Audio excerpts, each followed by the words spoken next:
This is Ujjwal Kashyap and I welcome you at I Desire UPSC.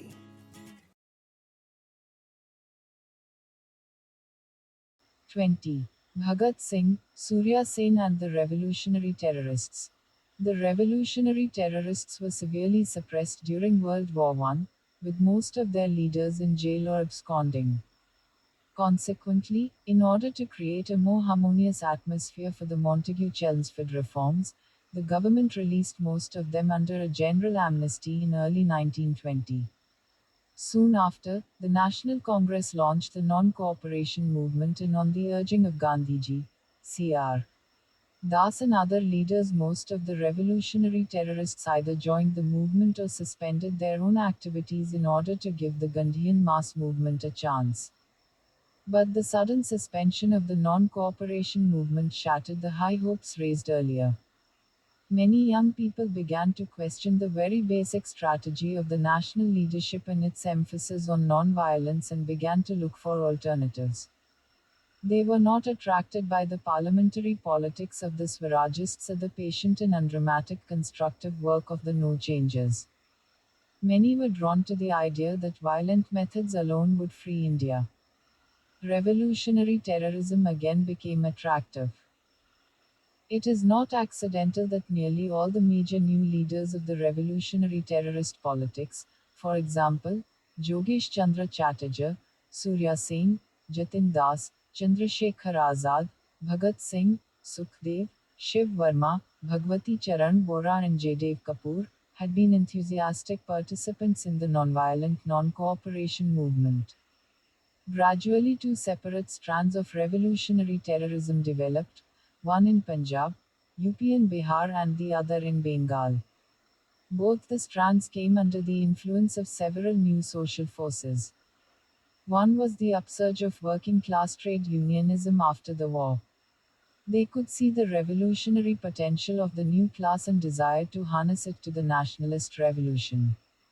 The second major influence was that of the Russian Revolution and the success of the young socialist state in consolidating itself. The youthful revolutionaries were keen to learn from and take the help of the young Soviet state and its ruling Bolshevik party. The third influence was that of the newly sprouting communist groups with their emphasis on Marxism, socialism, and the proletariat.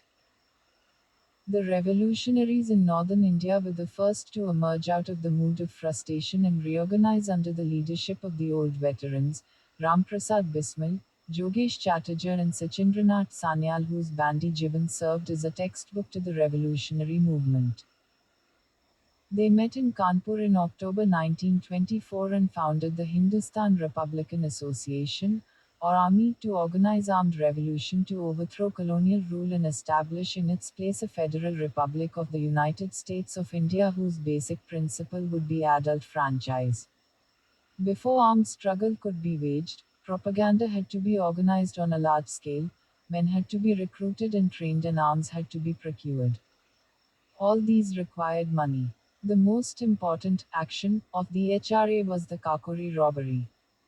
On the 9th of August 1925, 10 men held up the 8 down train at Kakori, an obscure village near Lucknow, and looted its official railway cash. The government reaction was quick and hard. It arrested a large number of young men and tried them in the Kakori conspiracy case. Ashfaqullah Khan, Ramprasad Bismil, Roshan Singh and Rajendra Lahiri were hanged, 4 others were sent to the Andamans for life and 17 others were sentenced to long terms of imprisonment. Chandrasekhar Azad remained at large. The Kakori case was a major setback to the revolutionaries of northern India, but it was not a fatal blow. Younger men such as Bejoy Kumar Sinha, Shiv Verma and Jaidev Kapoor in UP, Bhagat Singh, Bhagwati Charan Bora and Sukhdev in Punjab set out to reorganize the Hair under the overall leadership of Chandrasekhar Azad. Simultaneously, they were being influenced by socialist ideas. Finally, nearly all the major young revolutionaries of northern India met at Ferozeshah Kotla ground at Delhi on 9 and the 10th of September 1928, created a new collective leadership, adopted socialism as their official goal and changed the name of the party to the Hindustan Socialist Republican Association Army. Even though, as we shall see, the HSRA and its leadership was rapidly moving away from individual heroic action and assassination and towards mass politics, Lala Lajpat Rai's death, as the result of a brutal lathi charge when he was leading an anti-Simon Commission demonstration at Lahore on the 30th of October 1928, led them once again to take to individual assassination. The death of this great Punjabi leader, popularly known as Sher-e-Punjab, was seen by the romantic youthful leadership of the HSRA as a direct challenge. And so, on the 17th of December 1928, Bhagat Singh, Azad and Rajguru assassinated, at Lahore, Saunders, a police official involved in the lathi charge of Lala Lajpat Rai. In a poster put up by the HSRA after the assassination was justified as follows: the murder of a leader respected by millions of people at the unworthy hands of an ordinary police official was an insult to the nation. It was the bounden duty of young men of India to efface it. We regret to have had to kill a person, but he was part and parcel of that inhuman and unjust order which has to be destroyed. 1. The HSRA leadership now decided to let the people know about its changed objectives and the need for a revolution by the masses. Bhagat Singh and B.K. Dutt were asked to throw a bomb in the Central Legislative Assembly on the 8th of April 1929 against the passage of the Public Safety Bill and the Trade Disputes Bill, which would reduce the civil liberties of citizens in general and workers in particular. The aim was not to kill, for the bombs were relatively harmless, but, as the leaflet they threw into the assembly hall proclaimed, to make the deaf hear. The objective was to get arrested and to use the trial court as a forum for propaganda so that people would become familiar with their movement and ideology. Bhagat Singh and B.K. Dutt were tried in the assembly bomb case. Later, Bhagat Singh, Sukhdev, Rajguru and tens of other revolutionaries were tried in a series of famous conspiracy cases.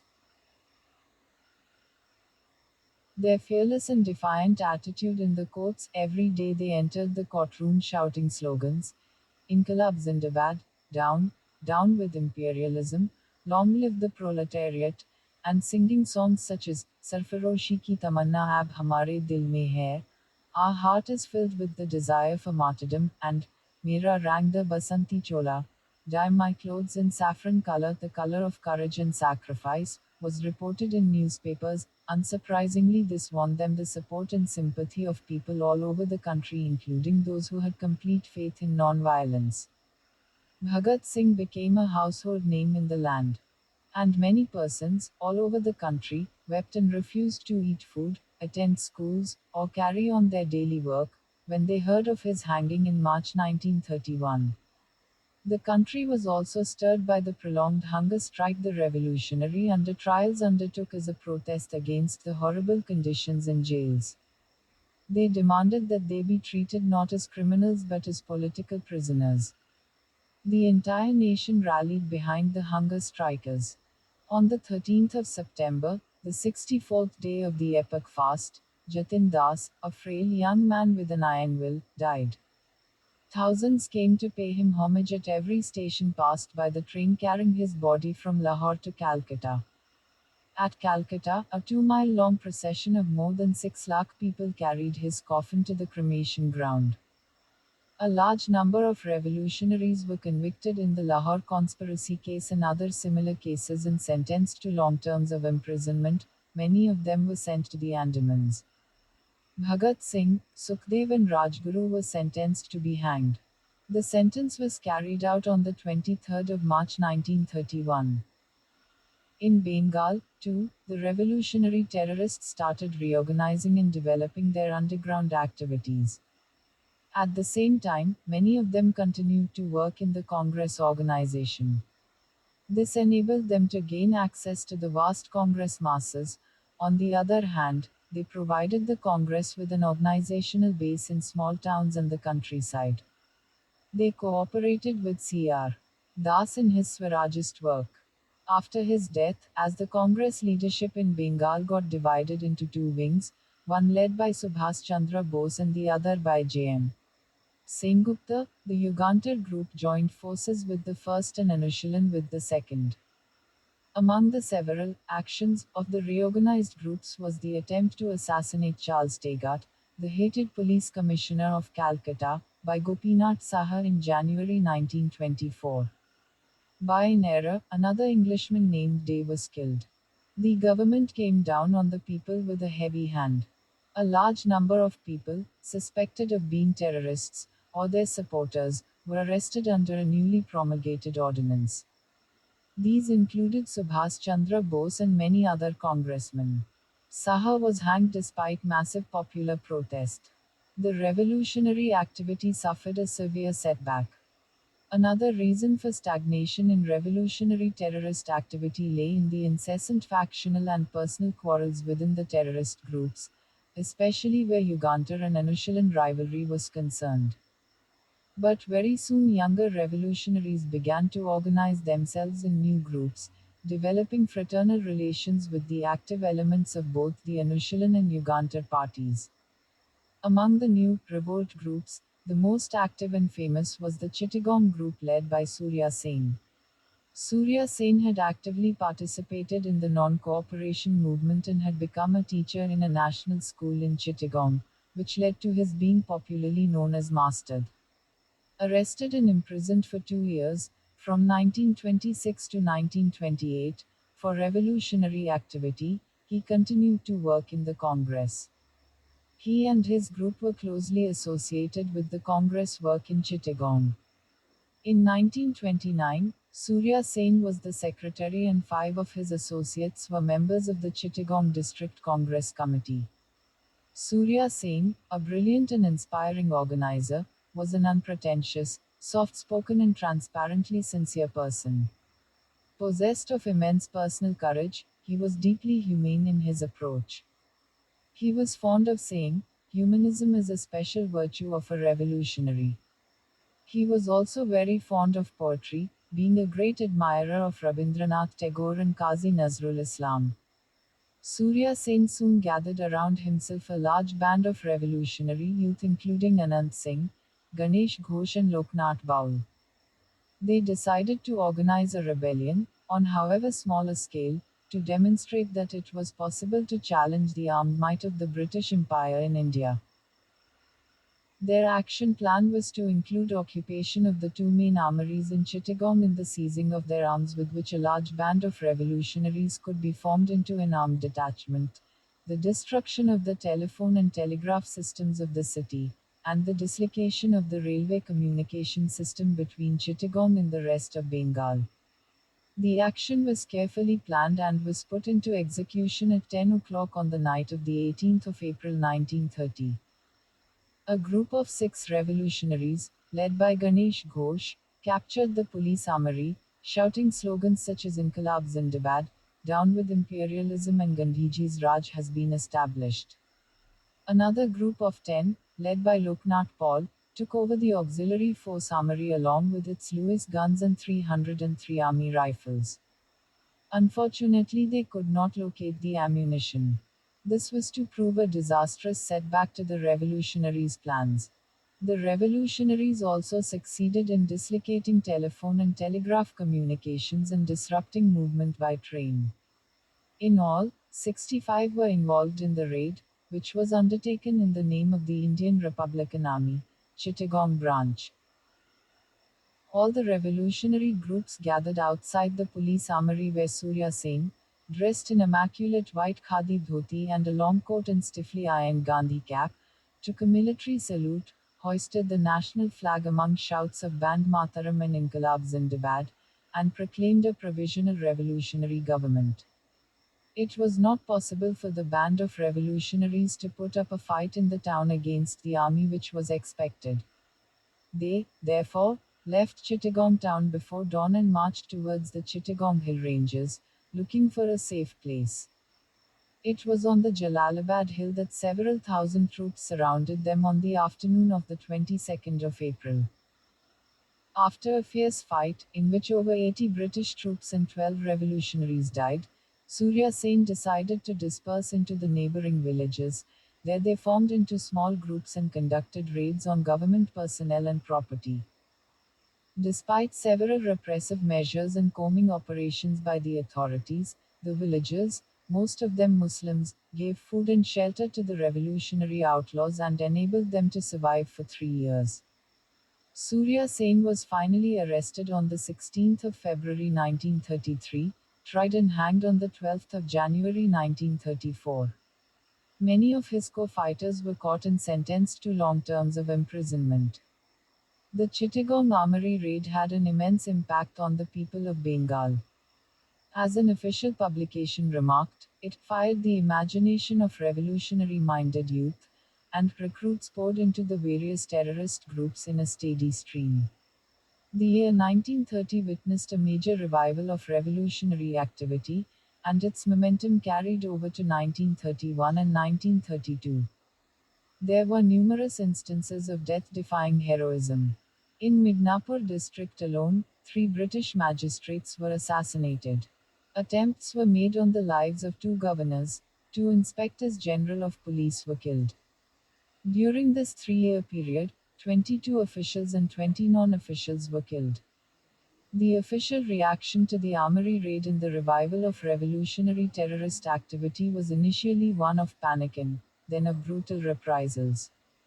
The government armed itself with 20 repressive acts and let loose the police on all nationalists. In Chittagong, it burned several villages, imposed punitive fine on many others, and in general established a reign of terror. In 1933, it arrested and sentenced Jawaharlal Nehru to a 2 year term in jail for sedition. He had, in a speech in Calcutta, condemned imperialism, praised the heroism of revolutionary youth, even while criticizing the policy of terrorism as futile and out of date, and condemned police repression. A remarkable aspect of this new phase of the terrorist movement in Bengal was the large scale participation of young women. Under Surya Sen's leadership, they provided shelter, acted as messenger and custodians of arms, and fought, guns in hand. Preetilata Waddar died while conducting a raid, while Kalpana Dutt, now Joshi, was arrested and tried along with Surya Sen and given a life sentence. In December 1931, 2 school girls of Kamila, Santi Ghosh and Suniti Chaudhary, shot dead the district magistrate. In February 1932, Beena Das fired point blank at the governor while receiving her degree at the convocation. Compared to the old revolutionary terrorists, as also Bhagat Singh and his comrades, the Chittagong rebels made an important advance.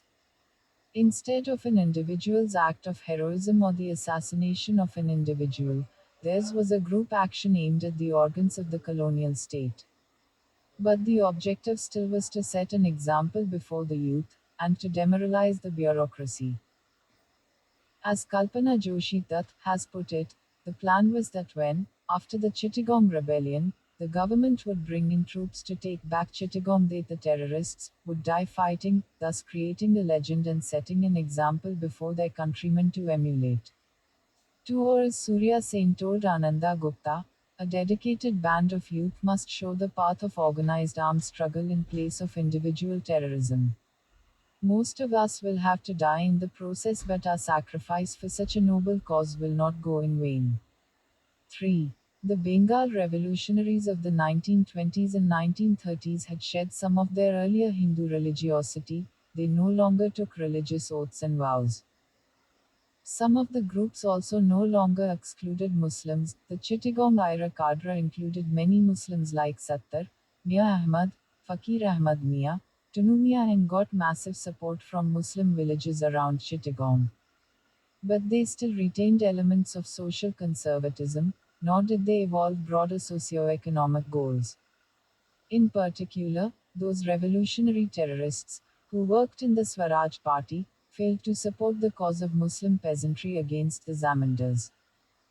A real breakthrough in terms of revolutionary ideology and the goals of revolution and the forms of revolutionary struggle was made by Bhagat Singh and his comrades. Rethinking had, of course, started on both counts in the HRA itself. Its manifesto had declared in 1925 that it stood for abolition of all systems which make the exploitation of man by man possible. For its founding council, in its meeting in October 1924, had decided to preach social revolutionary and communistic principles. 5. Its main organ, the Revolutionary, had proposed the nationalization of the railways and other means of transport and large scale industries such as steel and shipbuilding. The HRA had also decided to start labor and peasant organizations and to work for an organized and armed revolution. 6. In a message from the death cell, Ramprasad Bismil had appealed to the youth to give up the desire to keep revolvers and pistols, not to work in revolutionary conspiracies, and to work in the open movement. He had asked the people to establish Hindu Muslim unity and unite all political groups under the leadership of the Congress. He had also affirmed his faith in communism and the principle that every human being has equal rights over products of nature. 7. Bhagat Singh, born in 1907 and a nephew of the famous revolutionary Ajit Singh, was a giant of an intellectual. A voracious reader, he was one of the most well read of political leaders of the time. He had devoured books in the Dwarkadas Library at Lahore on socialism, the Soviet Union, and revolutionary movements, especially those of Russia, Ireland, and Italy. At Lahore, he organized several study circles with the help of Sukhdev and others and carried on intensive political discussions. When the HSRA office was shifted to Agra, he immediately set up a library and urged members to read and discuss socialism and other revolutionary ideas. His shirt pockets always bulged with books which he constantly offered to lend his comrades. After his arrest, he transformed the jail into a veritable university. Emphasizing the role of ideas in the making of revolution, he declared before the Lahore High Court, the sword of revolution is sharpened on the whetting stone of ideas. 8. This atmosphere of wide reading and deep thinking pervaded the ranks of the HSRA leadership. Sukhdev, Bhagwati Charan Bora, Shiv Verma, Bejoy Sinha, Yashpal, all were intellectuals of a high order. Nor would even Chandrasekhar Azad, who knew little English, accept any idea till it was fully explained to him. He followed every major turn in the field of ideas through discussion. The draft of the famous Statement of Revolutionary Position, The Philosophy of the Bomb, was written by Bhagwati Charan Bora at the instance of Azad and after a full discussion with him. Bhagat Singh had already, before his arrest in 1929, abandoned his belief in terrorism and individual heroic action. He had turned to Marxism and had come to believe that popular broad based mass movements alone could lead to a successful revolution. In other words, revolution could only be achieved by the masses for the masses. That is why Bhagat Singh helped establish the Punjab Naujawan Bharat Sabha in 1926, becoming its founding secretary, as the open wing of the revolutionaries.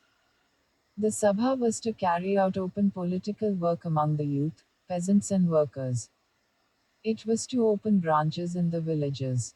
Under its auspices, Bhagat Singh used to deliver political lectures with the help of magic lantern slides. Bhagat Singh and Sukhdev also organized the Lahore Students' Union for open, legal work among the students. Bhagat Singh and his comrades also gave expression to their understanding that revolution meant the development and organization of a mass movement of the exploited and suppressed sections of society by the revolutionary intelligentsia in the course of their statements from 1929 to 1931 in the courts as well as outside. Just before his execution, Bhagat Singh declared that the real revolutionary armies are in the villages and in factories. 9. Moreover, in his behest to young political workers, written on the 2nd of February 1931, he declared, apparently, I have acted like a terrorist. But I am not a terrorist. Let me announce with all the strength at my command that I am not a terrorist and I never was, except perhaps in the beginning of my revolutionary career. And I am convinced that we cannot gain anything through those methods. 10. Then why did Bhagat Singh and his comrades still take recourse to individual heroic action? One reason was the very rapidity of the changes in their thinking. The past formed a part of their present, for these young men had to traverse decades within a few years. Moreover, effective acquisition of a new ideology is not an event. It is not like a religious conversion, it is always a prolonged historical process.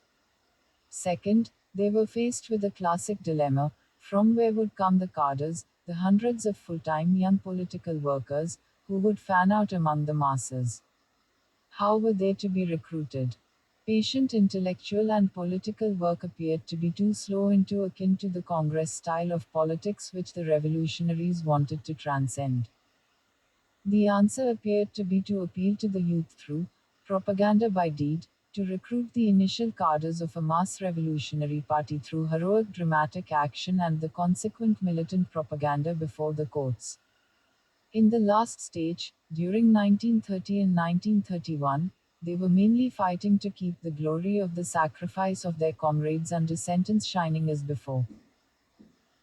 As Bhagat Singh put it, he had to ask the youth to abandon revolutionary terrorism without tarnishing the sense of heroic sacrifice by appearing to have reconsidered his politics under the penalty of death. 11 Life was bound to teach, sooner or later, correct politics. The sense of sacrifice once lost would not be easy to regain. Bhagat Singh and his comrades also made a major advance in broadening the scope and definition of revolution. Revolution was no longer equated with mere militancy or violence. Its first objective was national liberation, the overthrow of imperialism. But it must go beyond and work for a new socialist social order, it must end exploitation of man by man. 12. The Philosophy of the Bomb, written by Bhagwati Charan Bora, Chandrasekhar Azad and Yashpal, defined revolution as independence, social, political, and economic, aimed at establishing a new order of society in which political and economic exploitation will be an impossibility. Point 13. In the assembly bomb case, Bhagat Singh told the court, revolution does not necessarily involve sanguinary strife, nor is there any place in it for individual vendetta. It is not the cult of the bomb and the pistol. By revolution, we mean that the present order of things, which is based on manifest injustice, must change.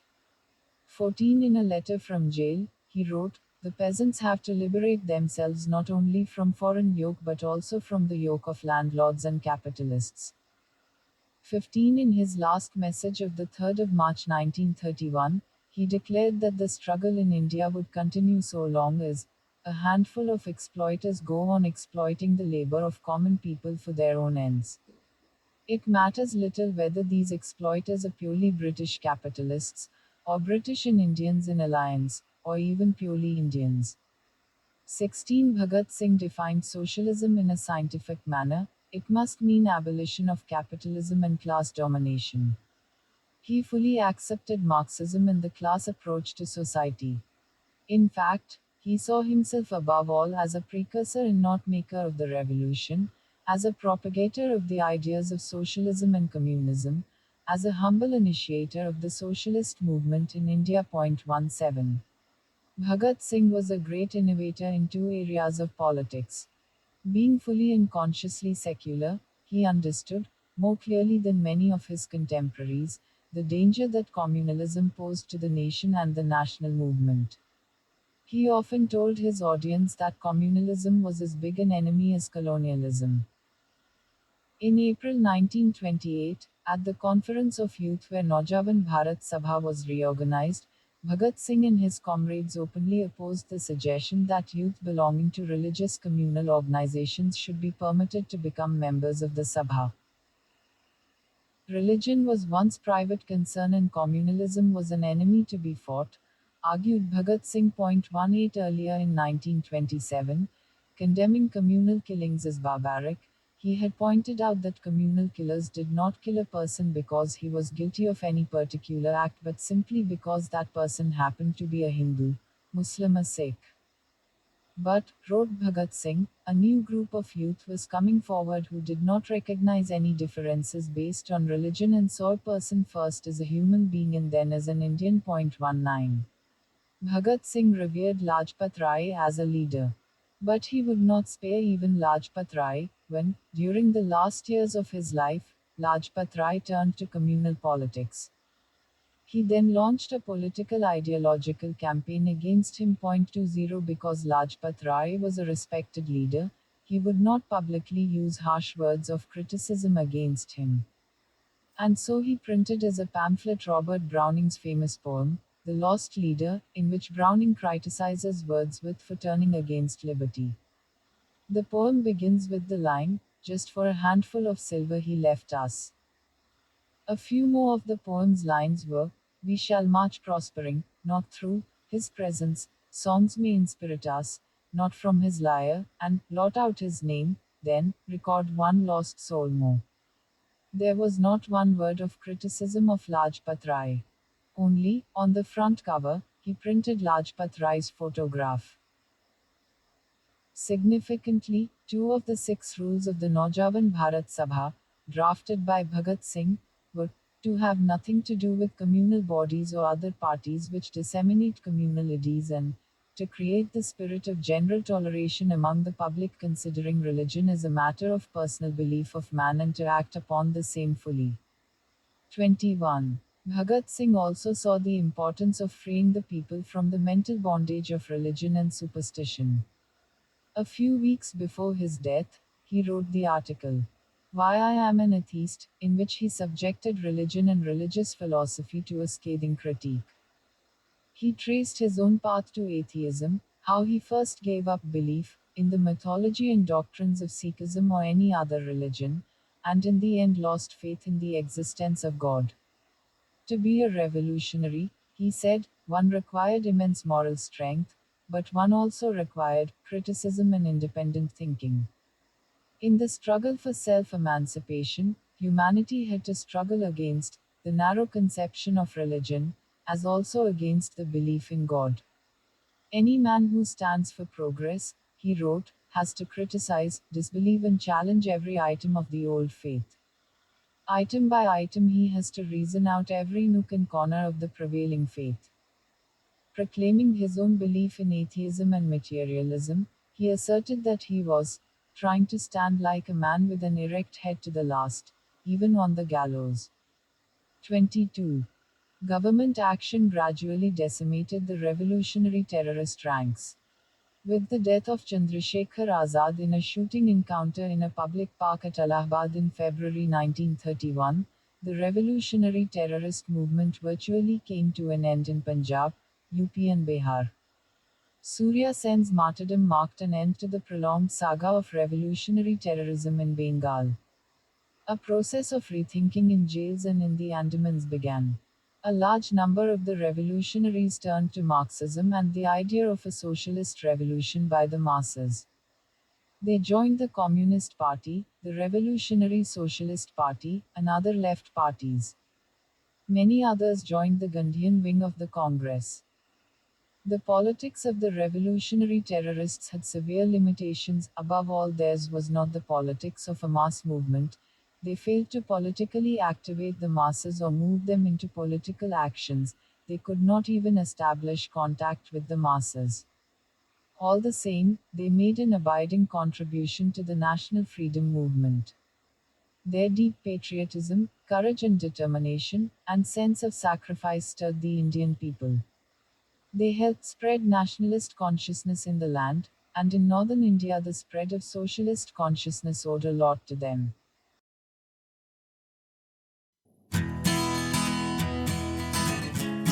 I hope the session was helpful to you. If you want to support us, you can subscribe to our channel, share it with your friends and other learners interested. Catch you in our next session. As of now, thank you. Jai Hind.